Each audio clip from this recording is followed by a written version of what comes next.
j'ai un template de transparent où on voit le Safe River partout, mais je ne vais pas vous faire quelque chose de publicitaire, je vous rassure.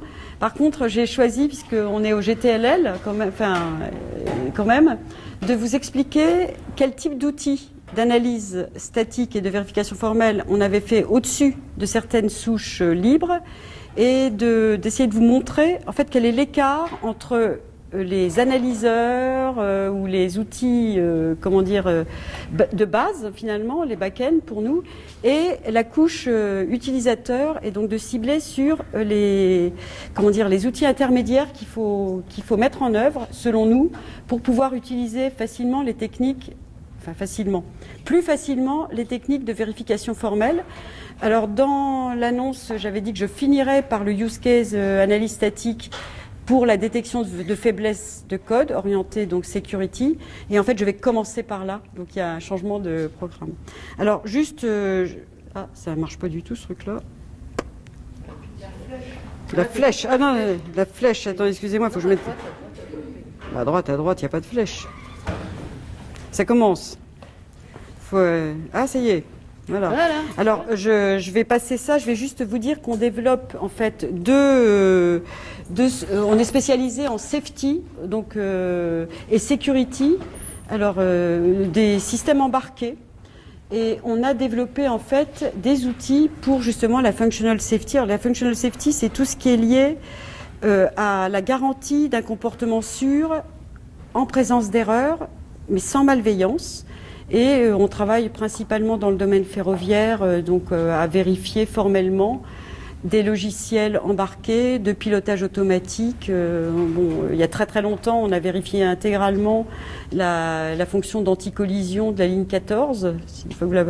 Nous avons également travaillé sur la ligne 13, donc faites attention ce soir. Et puis, on travaille également en software... C'est pour ça que je suis venue en voiture. Et c'est en sécurité soft, alors cette fois très orientée logiciel, sur la détection de faiblesses qui pourraient être exploitées par des attaquants. C'est vraiment les deux cœurs de métier que nous avons. Et on est une société de services au démarrage, et je vais vous expliquer pourquoi on a dû monter en puissance, en outillage, pour pouvoir faire des vérifications formelles sur des systèmes réels. Donc les deux outillages, en fait, c'est d'une part, on rentrera peut-être un peu dans les détails, quelque chose qui est basé sur la vérification de modèles, donc le modèle checking, et qui est principalement orienté vers la vérification de modèles MATLAB Simulink, vérification formelle de modèles MATLAB Simulink, et vérification de modèles SCADE. Et puis la deuxième gamme d'outils, c'est celle qui est orientée sécurité des langages. Et donc on a un outil qui a été, en particulier qui s'appelle CartoC, et qui est intéressant parce qu'il a été, monté au-dessus de Framassé. Je crois que, donc on pourra voir ce que nous, on a fait comme utilisation d'une souche libre et quel serait le devenir des composants d'analyse vraiment orientés security. Est-ce qu'on pourrait les remettre en libre, comment on les exploite, et qu'est-ce que ça apporte par rapport au calcul de base fait par Framassé. Enfin, c'est une discussion open, d'ailleurs.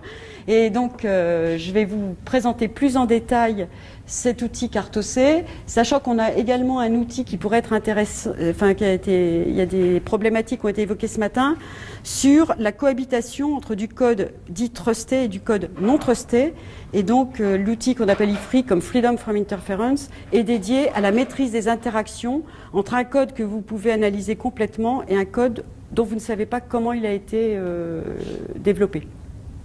Donc, je vous fais grâce de tout, et on va passer donc au cœur du sujet, qui est en fait la problématique de l'analyse statique, au sens de l'analyse statique de code, pour la sécurité software. Nous, quand on a pris le problème, ce transparent est assez ancien, on a fait un état des lieux de tous les outils qui existaient. Alors à l'époque, c'était en 2008-2009. On avait déjà recensé 150 à 200 outils, de tout poil, bien sûr, mais qui prétendaient en fait faire de l'analyse statique et détecter des erreurs liées à la sécurité. Et donc, on s'est demandé qu'est-ce que ça voulait dire que faire une analyse statique de code pour la sécurité. Et on avait essayé de faire une classification des outillages en mettant d'une part, en le faisant en disant, ok, il y a ceux qui sont sound et ceux qui ne le sont pas. Alors ça, c'est un débat qu'on a eu avec plusieurs fois, donc je ne sais même pas si je vais le rouvrir. Et en particulier, on s'était aperçu que c'était un premier axe de classification. Quel était le niveau de confiance dans l'analyse, c'est-à-dire quelle était la garantie qu'on pouvait donner sur les résultats de l'analyse et sur l'exhaustivité de l'analyse. Alors il y a eu, oui, c'est vous qui avez tout à l'heure indiqué que effectivement chez TrustInSoft vous préoccupiez de l'absence de défauts et non pas de la détection de vulnérabilité. Et on voit bien qu'on retrouve aussi cette coupure finalement où les outils dits sound se préoccupent de montrer qu'ils sont verts ou qu'on n'a pas telle et telle classe de défauts et qu'ils prennent en compte des défauts génériques, finalement, ainsi que l'a assez bien illustré l'exposé TrustInSoft, à mon avis, alors qu'il y a plein d'autres objectifs qui peuvent être importants pour la sécurité, et en particulier la vérification de règles de codage ou la détection de patterns qui sont réputés comme non sûrs dans les codes, et ce type de détection peut être plus ou moins avancé. C'est-à-dire que je peux le faire aussi syntaxiquement en disant tiens, ce pattern-là est interdit ou n'a pas lieu d'être, ou le faire de manière, plus enfin, il y a toute une gamme finalement d'analyseurs et qui donnent des résultats qui sont difficiles à classifier. Et en particulier sur lequel on n'est pas capable de donner un tampon en disant oui, j'ai tout trouvé, oui, j'ai trouvé que la moitié, etc. Et ça, c'est un des problèmes par rapport au test, parce que le test, ce qui est rassurant, c'est que vous pouvez toujours dire à votre chef, j'ai couvert tant de %. Alors de quoi? Ça se discute, mais au moins on a une métrique, et en plus vous avez toujours l'espoir que ça va finir un jour. Parce que donc, même si on sait que les 3%, les 3 derniers pourcents sont très durs à atteindre, surtout en MCDC, et bien quand même, ça donne une métrique. Vous faites la preuve ou l'analyse formelle, vous appuyez sur le bouton, ça marche pas, vous êtes bien embêté, vous n'êtes même pas capable de savoir où ça bloque pas. Et donc ça, il faut bien voir que les outils de preuve, c'est une des grosses limites à leur utilisation, et que c'est à cause de cette limite que d'autres personnes prennent un point de vue inverse en disant je vais au moins détecter ce que je sais détecter et donner un résultat du genre le nombre de règles violées, etc. Et puis on a constaté aussi qu'il y avait des bases de données existantes qui répertoriaient qui énuméraient finalement un certain nombre de défauts connus. Donc j'ai donné celle en particulier du NIST, et vous avez deux référentiels assez utiles. C'est le référentiel, l'énumération des vulnérabilités, CVE, qui sont numérotées séquentiellement au fur et à mesure qu'elles sont découvertes par les gens qui attaquent les sites, et puis on répertorie que tel outil a tel type de vulnérabilité. Et les Common Weaknesses Enumeration, qui est un modèle un peu plus abstrait, où qui énumère des vulnérabilités possibles dans les codes, des patterns possibles, des faiblesses, étant donné que c'est pas forcément parce que vous avez une faiblesse que la faiblesse va être attaquable, etc. Mais on sait que là, il y a un risque potentiel d'avoir un bout de code qui peut être attaqué. Et puis, il y a un deuxième objectif de vérification, qui est donc l'absence d'erreurs runtime, qui sont donc où là, la spécification de ces erreurs est intrinsèque, elle est liée au langage, et donc elle ne dépend pas de l'utilisateur, ni de conditions d'utilisation, ni d'exploitabilité. Et donc, le troisième point aussi qui est important quand vous donnez un résultat, quand vous faites une analyse, non seulement c'est de lui dire, voilà, je t'ai vérifié telle règle par rapport à ce corpus ou je t'ai trouvé tel et tel type de vulnérabilité, mais c'est avec quel niveau d'assurance, en fait, on lui garantit que l'outil les a trouvés ou quel niveau de couverture on peut donner. Et donc là, il y a, en fait, soit vous avez un well-known tool, ou un tool qui a été utilisé qui a une base de données, une base de référence suffisante, ou bien vous avez en fait des bases de tests qui permettent de benchmarker, ou encore vous pouvez obtenir un tampon de l'administration, par exemple éventuellement de l'ANSSI ou d'un autre ou d'un standard quand vous êtes en safety. Donc nous, on a commencé comme ça, avec quelques observations. C'est que, vraiment rapidement, les outils sound, en fait, donc, ils sont focalisés sur un certain nombre de failles. Ils sont sujets aux faux positifs, et donc le fameux épluchage des oranges, comme on dit, qui est absolument horrible, parce que dans les résultats, il faut trier les faux positifs. Donc un des objectifs pour nous, ça va être de réduire au maximum ce nombre de faux positifs. Mais ils n'ont pas de faux négatifs, donc là on peut donner un niveau d'assurance très élevé, et ils ne tiennent pas, c'est ce que je viens de dire, ils ne tiennent pas compte de l'environnement. Si on regarde comment fonctionnent, enfin vous pouvez contester après, hein, mais les outils Unsound, alors eux ils ont un spectre très large, et d'ailleurs ils prennent des référentiels de flows ou de vulnérabilité très larges, des langages très larges, et eux peuvent en fait vous renvoyer des faux positifs, auquel cas il faut pouvoir les évaluer. Ils sont des faux négatifs aussi, mais ce qui est intéressant, ce qui est très flexible pour l'utilisateur, c'est que vous pouvez déclarer en fait les patterns que vous cherchez, vous pouvez déclarer le contexte dans lequel, les hypothèses sous lesquelles vous faites l'analyse. Donc ça explique en fait que la vraie difficulté c'est pour l'utilisateur, en fait, c'est que il va pouvoir officiellement aller dire qu'il fait de la détection de faiblesse avec des outils extrêmement différents, et il est très difficile pour lui d'utiliser les outils sound en général, enfin sauf cas rares, mais quand il se retrouve dans le monde unsound, il est très difficile pour lui de piloter ce qu'il est en train de calculer ou ce qu'il est en train de faire. Donc je ne vais pas vous abreuver enfin j'avais dit que je ferais beaucoup de métriques, mais par exemple, il y a un outil dont on a parlé tout à l'heure qui est Coverity pour Java ou pour C, et pour cibler 20 faiblesses d'un type particulier, il faut pouvoir mettre en œuvre 30 checkers. C'est-à-dire qu'eux, ils ont des analyseurs dédiés à certains patterns, à certaines classes de faiblesses. Et donc, vous voyez que le problème, c'est qu'il faut configurer.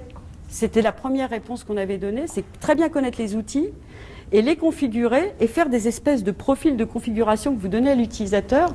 C'est ce qu'on faisait à l'époque, et qui lui disent, ben voilà, pour cibler cette CWE, tu prends tel checker, tu vas obtenir tel filtre en analyse, enfin pour avoir les résultats en sortie. Et finalement, on essayait en fait d'utiliser les outils du commerce avec avec des kits de configuration et des espèces de réglages en fait du niveau de résultat qu'on souhaitait obtenir, parce que vous pouvez toujours pousser l'analyse de manière plus ou moins importante. Donc on avait fait ça, et puis on s'était dit, eh ben on va derrière, de toute façon, la deuxième chose qu'il faut prendre en compte, c'est, alors ça on l'a pas fait tout de suite et on pourra en parler, c'est un projet qui justement est en cours avec l'ANSSI. On s'est dit, eh ben de toute façon après il faudra faire passer les outils sur cette base de test qui s'appelle Juliette, qui a été développée par Benjamin, tu dois pouvoir me dire mieux que moi si c'est le NIST au démarrage qui a lancé ça, ou c'est SAT, c'est le nom du projet, et SAMAT, c'est l'organisation, c'est ça? C'est la NSA, d'accord. Et donc je parle sous leur contrôle, c'est une base de données qui contient 45 000 bouts de code, et il y a une partie des codes où on a injecté en fait une faille, donc qui est étiquetée CWE numéro de temps. On connaît la faille, et vous savez que vous devez chercher, que les outils vont devoir détecter à un certain endroit dans ce code cette faille ou pas. Et puis vous avez la même chose en fixe, c'est-à-dire vous avez où la faiblesse a été corrigée, enfin n'est plus, et c'est pareil, les outils sont évalués pour voir s'ils ne sont pas en train de générer une fausse alarme et de détecter à tort, enfin de ne pas voir qu'il y a une absence d'erreur en fait. Donc c'est pas mal ça. Ça couvre un nombre de classes de faiblesses importants. Et dans le cadre du projet que l'on fait pour l'ANSSI, en réalité, on s'est aperçu que il a fallu aussi monter une espèce d'outillage pour normaliser les scripts, mettre en œuvre, lancer les outils sur les différentes... lancer les outils sur cette base et pouvoir exploiter les résultats. Donc ce qu'il faut voir, c'est que finalement, on a un monde où si on veut faire de l'analyse correcte et donner un résultat en disant voilà ce que je sais faire, eh ben, il faut choisir il faut choisir les objectifs de vérification assez clairement. Donc vous avez des règles de vérification de code qui existent, qui sont moins précises que dans le domaine de la safety, mais qui quand même commencent maintenant, en particulier dans l'automobile, ils sont en train de monter aussi des règles pour la cybersécurité, parce que ça commence Mais c'est des règles très, très diverses. C'est pas seulement qu'il faut qu'il faut pas avoir de boucle infinie ou que vous voulez pas de calcul d'adresse, etc. Enfin, d'abord parce que vous êtes dans un monde plus lâche où les règles de codage sont beaucoup plus lâches que dans le seul embarqué strict. Et en plus, vous avez des choses sur l'utilisation de certaines fonctions, sur le fait qu'il faut authentifier, sur le fait que vous avez des time of check, time of use. Vous voyez, vous savez pas, il faut un temps restreint entre le fait d'ouvrir un fichier et Donc il y a des règles, mais qui sont assez importantes, pas exprimées, qu'il faut donc traduire comme des patterns de langage ou comme des objectifs de vérification du langage. Et ça, c'est beaucoup plus compliqué, entre guillemets, pour l'utilisateur. C'est pas simple en fait à faire de spécifier ce qu'il va vérifier et faire confiance à un outil et lui demande aussi un effort puisqu'il faut choisir les analyseurs qui correspondent au type de problématique qu'il peut avoir. Donc s'engager dans le système embarqué sur le fait qu'on n'a plus d'erreurs qui puissent être exploitées devient quand même compliqué.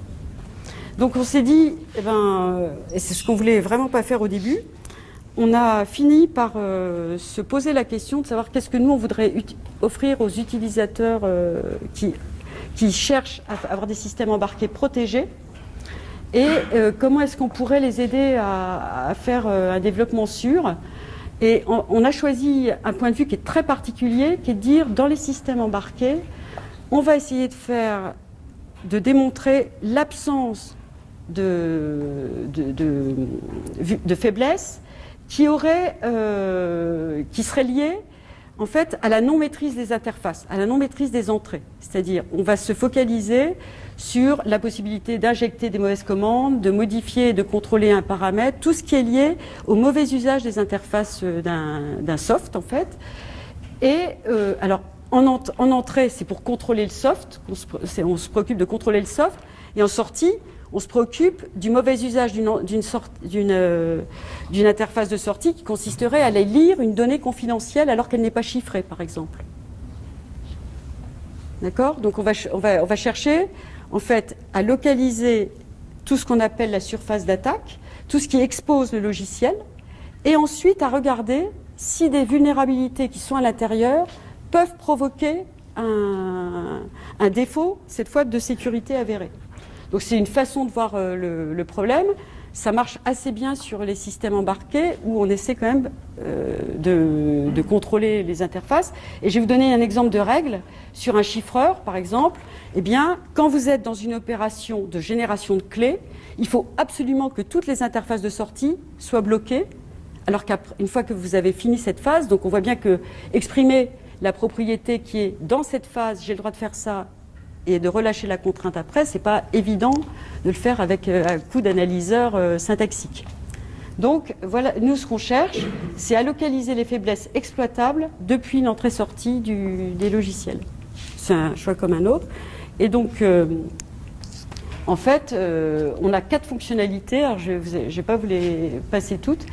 On calcule ce qu'on appelle la surface d'attaque. Donc c'est tout ce qui peut intéresser un attaquant, plus y compris, je veux dire, les points d'accès. Donc c'est en fait les entrées-sorties du système, ce qu'on appelle les biens du système, donc les assets, et les fonctions de protection. Et en fait, notre premier élément, c'est de sortir une cartographie du système pour dire voilà ton état des lieux en termes d'entrée-sortie et de fonction de protection. La deuxième chose, c'est tout ce qui est lié à la détection de faiblesse. Et là, on a choisi format de string et injection de commande. Donc, comment est-ce qu'on peut prendre le contrôle d'un système de manière malveillante? Et après, c'est on fait le lien entre les deux. Et c'est quels sont les biens que je peux aller capturer de manière indue? Est-ce que mes biens sont assez protégés? Et enfin, quand j'utilise un logiciel dont je ne sais pas grand-chose, est-ce que je peux avoir des défaillances en cascade qui m'amèneraient à un état non connu? Donc on fait que ça, nous, en termes de security. Et ce que je voulais vous montrer, c'est qu'est-ce qu'on a fait au-dessus de... En vert, vous avez le libre. En rouge, ce qu'on développe. Donc, en fait, vous avez ici ce fameux, la souche Framatse qui est développée par le CEALIST avec, Niki, tu me dis si je dis des bêtises, donc avec le module d'analyse RTE natif de Framatse. Et en fait, c'est les restrictions c'est le module d'entrée. Hein, je ne sais pas si vous l'appelez front-end ou back-end, vous, mais... Enfin bon, ça c'est la plateforme que je peux télécharger en vert, en gros. Et au-dessus, en fait, si on voit, nous, pour arriver à utiliser ces modules... Ah, excusez-moi, j'ai bougé, il ne fallait pas? Non, il y a une première classe d'amélioration, enfin pas d'amélioration, mais de choses qu'on a dû prendre en compte, c'est que l'outil il est nu, quoi. Il n'y a pas d'environnement du tout. Et donc, dès qu'on tape sur une librairie, soit on ne fait pas d'hypothèse, et alors là, ça vous génère des oranges à l'appel. Voilà, oui, non, mais je veux dire, c'est juste pour situer le problème, hein, Niki, c'est dire, il a fallu qu'on développe, en fait, tout un tas de librairies, alors non pas qu'on les redéveloppe, mais qu'on développe leurs propriétés pour faire du stubage intelligemment et pour que l'analyseur soit capable, qu'est-ce qu'il y a, Benjamin, soit capable en fait de ne pas déclencher de fausses alarmes. Donc c'est d'ailleurs El Habib qui a fait ça. Donc on a en fait décrit en ACSL les propriétés de comportement des librairies. Donc je ne sais plus combien on en a actuellement. C'est le nombre. 400, voilà. Donc, premier truc, alors pourquoi? Parce que sinon, vous appuyez sur le bouton, ça compile même pas, et si ça compile, après vous êtes bien embêté parce que ça vous sort trop d'orange puisque on ne sait rien dire sur les librairies. Donc on a fait déjà ce premier travail de développement qui peut paraître idiot.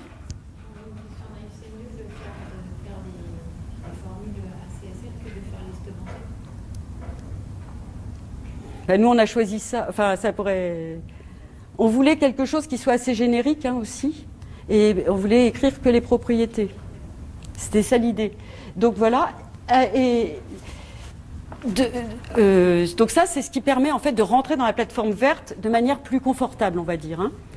La deuxième chose, si je me focalise uniquement sur les runtime errors, donc il y a un module RTE qui est fourni par Framatse, et donc ce qu'on a choisi de faire au-dessus, et ça c'est un module qui n'est pas très compliqué en termes de code, mais qui nous a demandé beaucoup de jus de cerveau, et qui est le fait qu'au lieu de rendre division par zéro, buffer overflow, etc., on puisse rendre les résultats, alors là j'ai pris des exemples faciles, en termes de common weaknesses, qu'est-ce que j'ai couvert dans le modèle d'énumération des faiblesses.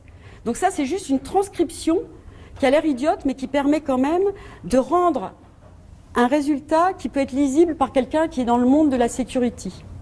Donc c'est pas énorme en code, mais il a fallu quand même adapter les résultats qui sortent de Framatse pour dire, ben voilà ce qu'on couvre, ça top tel et tel common weaknesses. Et puis, et vous voyez qu'on descend d'un cran, après dans la pile, au-dessus juste vraiment des calculs fondamentaux de Framatse, eh bien, on a mis nos calculs de cartographie qui permettent de sortir la surface d'attaque, hein, c'est-à-dire qui permettent également de sortir les fonctions de formatage et les fonctions de commande, qui sont les objets dont on se préoccupe au premier chef, et un calcul de dépendance qui nous permet de faire les liens, en fait, enfin, qui nous permet de trouver des chemins possibles d'attaque. En réalité, enfin, je l'ai fait un peu courte. Et donc, vous voyez que là, on se sert directement des calculs, sous-jacents de la souche Framassé, et qu'on a développé des modules qui calculent différemment des chemins dans le code et qui sont ceux que l'on veut rendre à l'utilisateur. Et puis, on a même un module qui, lui, est complètement indépendant de Framassé et qui n'a besoin que de la couche CIL pour calculer, en fait, les interactions et maîtriser les interactions entre les modules de différents niveaux d'intégrité ou de différents niveaux de sécurité. Donc, et c'est évidemment, il y a un arbitraire des choix de ce qu'on a. Mais en fait, on a mis ces modules parce que, à notre sens, la difficulté d'interprétation et de configuration de la souche libre était compliquée.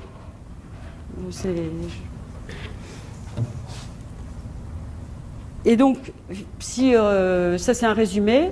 Donc là, j'ai juste remis les fonctionnalités assurées par chacune des couches du modèle. Ce que je viens de vous expliquer, en fait.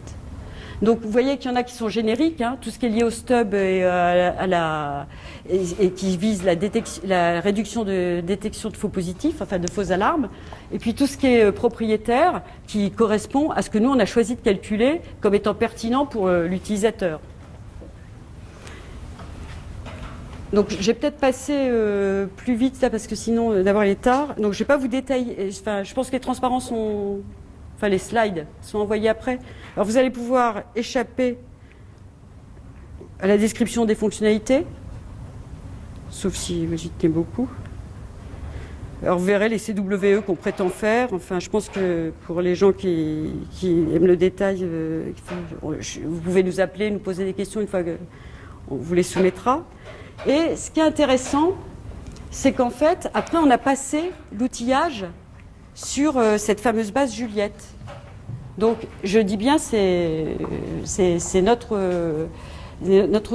outillage. Et ce qu'on peut voir, c'est que nous, ce qui nous intéressait, c'est de savoir si nos modules propriétaires, nos plugins propriétaires, hein, en termes de Framassé, étaient suffisamment focalisés avaient une pertinence réelle, ou si on était, qu'est-ce qu'on apportait par rapport à la couche initiale, quoi.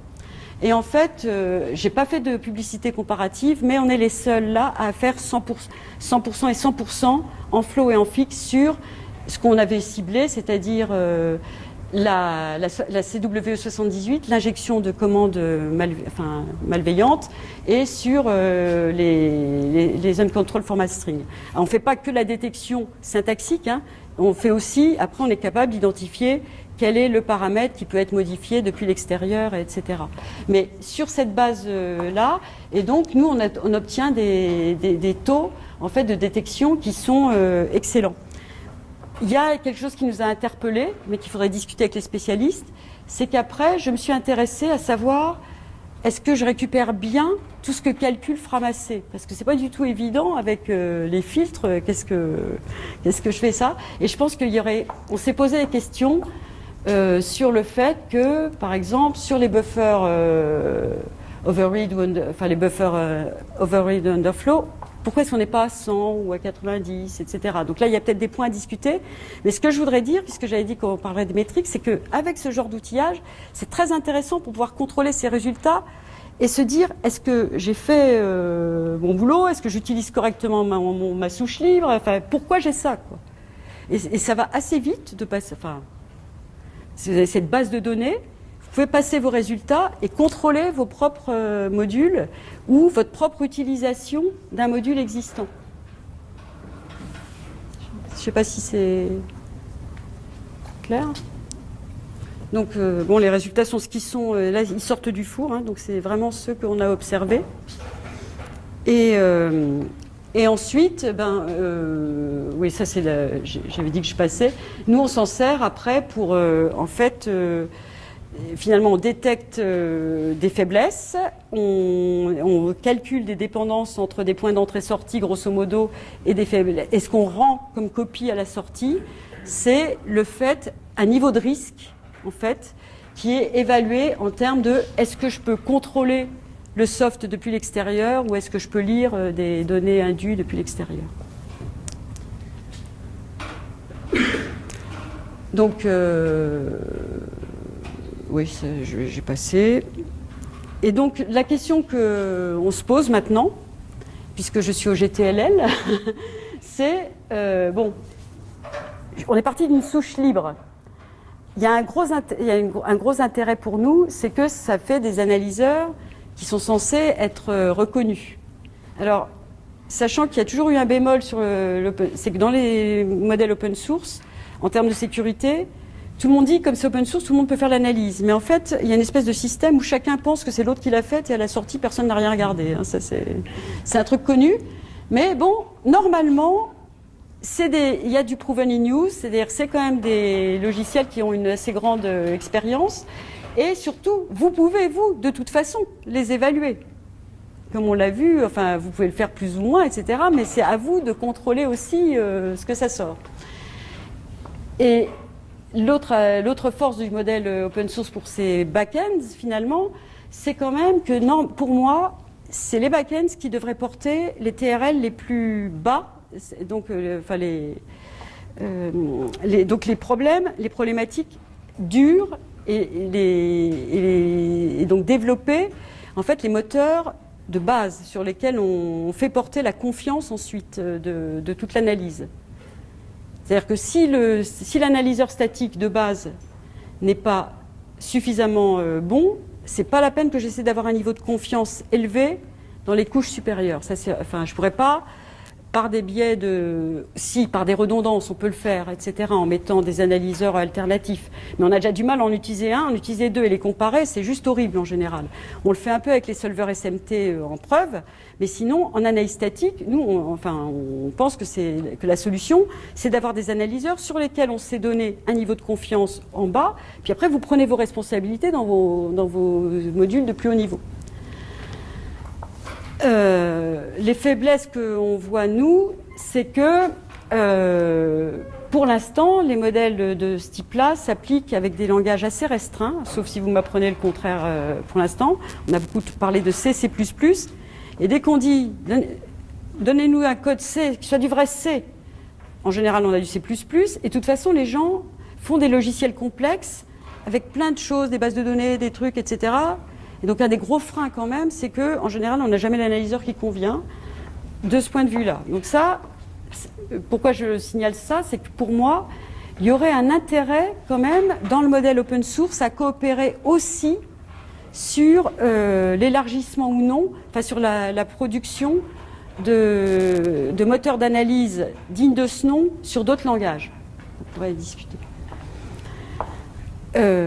L'autre problème, c'est que la communauté qui développe, c'est une communauté académique qui est assez restreinte et qui est très intéressée sur travailler sur les méthodes d'analyse, les méthodes formelles, sans doute moins, mais c'est à démontrer sur les benchmarks. Or ça, on voit bien que dans le monde de la sécurité, sans outil de contrôle de ce que vous analysez, c'est un peu compliqué.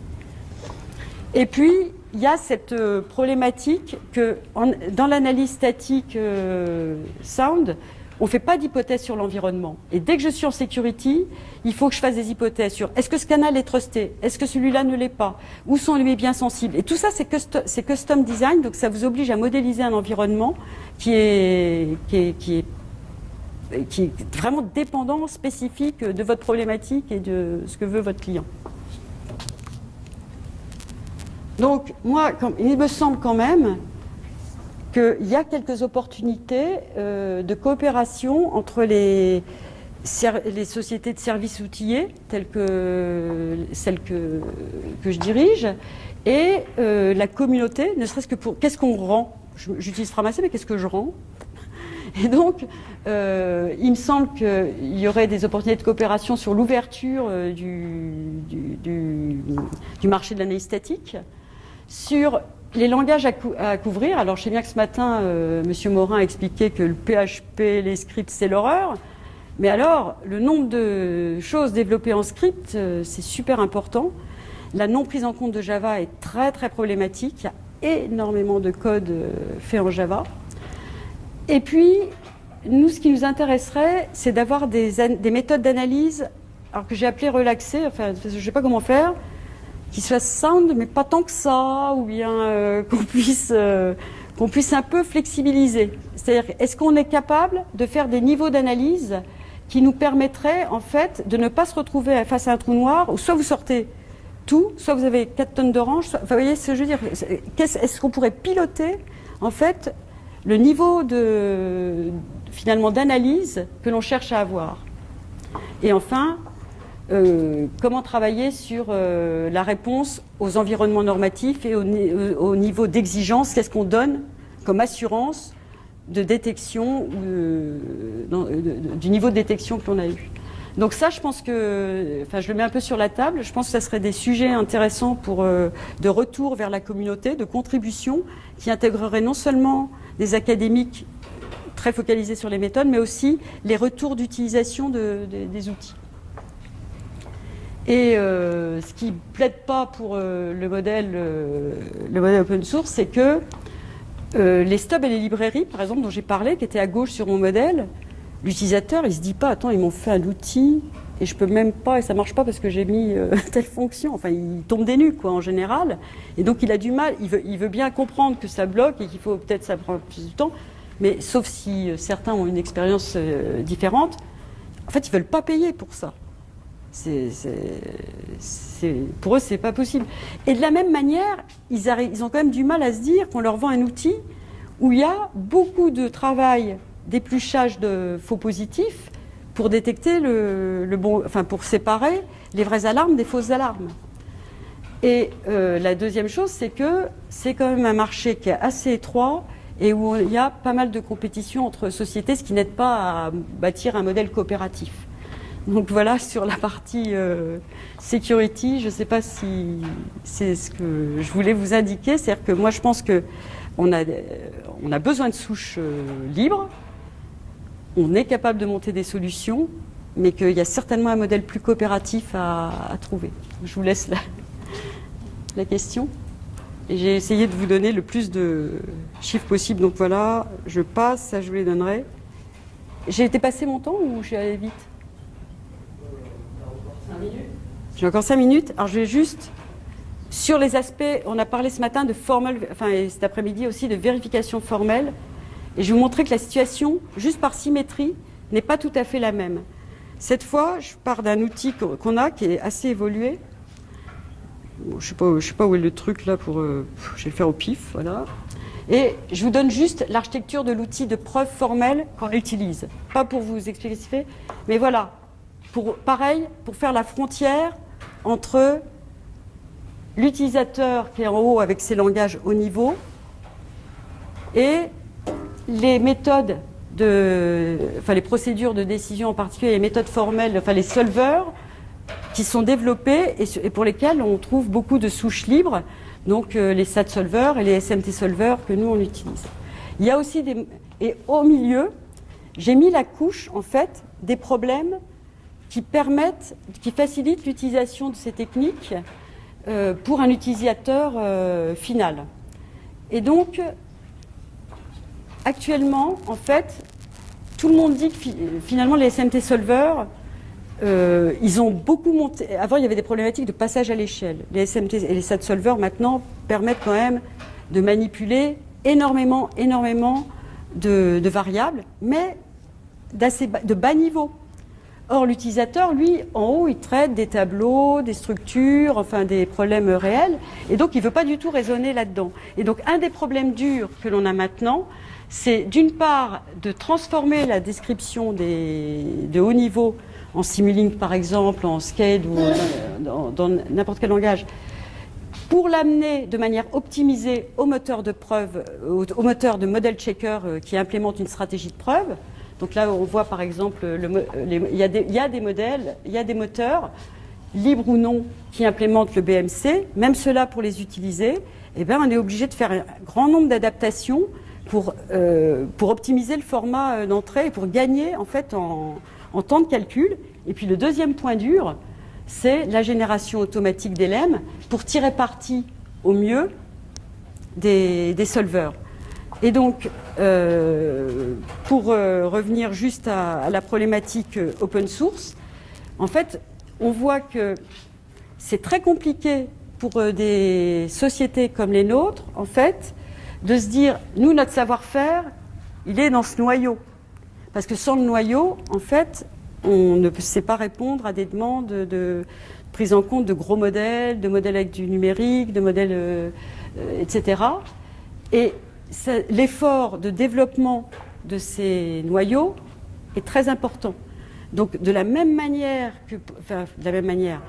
ça paraît symétrique, mais là, vous voyez qu'une des problématiques, c'est que la couche, de base, elle est très très bas. Et la valeur ajoutée qui se trouve dans la génération automatique de lemme et dans la traduction, eh bien, elle coûte elle a demandé beaucoup plus d'efforts. Donc, tout le problème pour les sociétés comme les nôtres, c'est de savoir est-ce que ça retourne, est-ce que ça, c'est stratégique, c'est un point d'accès. Et donc, nous, par exemple, on a décidé pour l'instant que notre chaîne resterait propriétaire, qu'on ne donnerait pas accès aux optimisations, qu'on ne donnerait pas accès aux stratégies de preuve et aux stratégies de génération automatique de lemme. C'est en tout cas le positionnement actuel. Alors que sur le monde de la sécurité, vous voyez, il nous semble qu'on a plus de marge de manœuvre. Mais je voulais juste donc vous montrer au travers de ces deux exemples, en fait, deux choses. C'est que tous les technos de base, enfin moi ça fait quand même très longtemps que je fais de la vérification, les technos de base ont incroyablement évolué, mais vous avez toujours ce goulet d'étranglement qui est de répondre à des problématiques clients avec des problèmes toujours plus grands, parce que les codes maintenant, les bases de code sont énormes. Sur IFRI, par exemple, le truc où on a fait les interactions, il y avait 600 000 lignes de code, quoi. D'accord ? Il faut avaler 600 000 lignes de code. Les gens, ils traînent des librairies entières qui ne servent pas forcément, mais qui sont dans le code. Et pareil, sur les modèles, maintenant, ils sont très gros. Enfin, il y a du numérique, etc. Et donc, même avec les progrès des technos de base, il faut toujours avoir ces développements qui sont assez coûteux et dont je ne sais pas comment en fait ils pourraient, s'ils relèvent, de quel modèle économique ils relèvent et de quel modèle de coopération entre industriels ou plutôt professionnels, je veux dire, et académiques ils relèvent. Voilà. Donc, c'était très peu technique, mais je voulais partager avec vous ce... Alors, vous verrez, les transparents, il y a quand même plusieurs... il y a plus de trucs dedans, mais voilà. On vous dit ce qu'au fond, chacun des coups. Comment ça s'arrête, ça?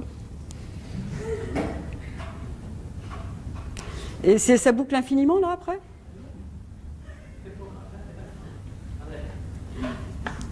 Voilà ce que j'ai dit. Ok, merci.